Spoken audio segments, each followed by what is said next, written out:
fundos públicos para a investigação são reduzidos, estão muito aquém daqueles que seriam necessários para uma investigação de ponta e competitiva. O facto de haver esta iniciativa da BIAL é muito importante, sobretudo porque tem uma regularidade que é importante para nós, é previsível, torna possível planear o trabalho e perceber que podemos concorrer se formos financiados, quando é que podemos concorrer novamente e no fundo isso dá alguma tranquilidade e regularidade no trabalho experimental. E depois tem outra vantagem a nosso ver, que é a rapidez com que os resultados também saem. Uma das coisas com que nós nos confrontamos é quando estamos a fazer este tipo de trabalhos em áreas competitivas e que temos uma ideia nova, é importante não deixar passar muito tempo, porque obviamente se temos uma ideia nova e que é original, queremos testá-la rapidamente.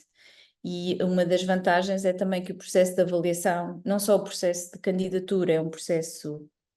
simples e intuitivo e parece-nos muito sério, como também depois o processo de avaliação é um processo rápido e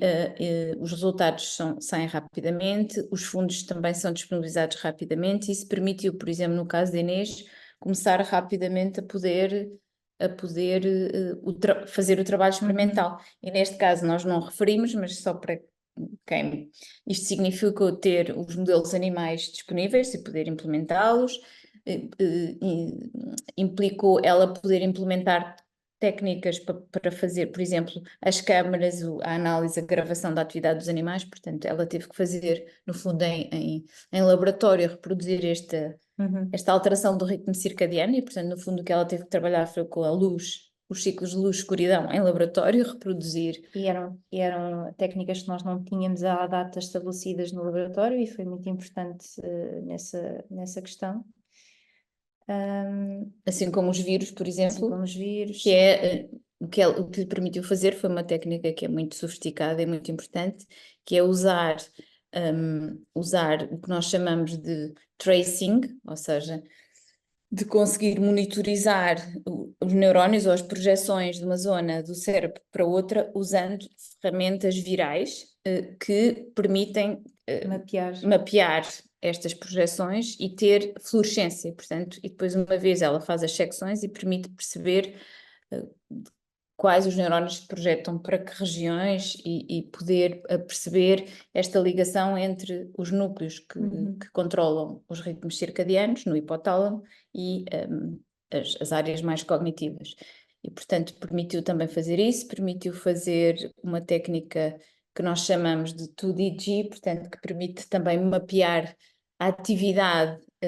destas regiões cerebrais, várias regiões ao mesmo tempo e perceber como é que elas se sincronizam numa situação controle ou numa situação em que há esta desincronização dos ritmos, permitiu implementar isto tudo num tempo rápido, depois foi apanhado no meio da pandemia. E também garantiu algum suporte de recursos humanos e permitiu estender a minha bolsa, porque durante o período da pandemia tudo teve que ser reformulado e deu-nos também aqui um balão de oxigênio em termos de recursos humanos para nos podermos orientar nessa altura crítica.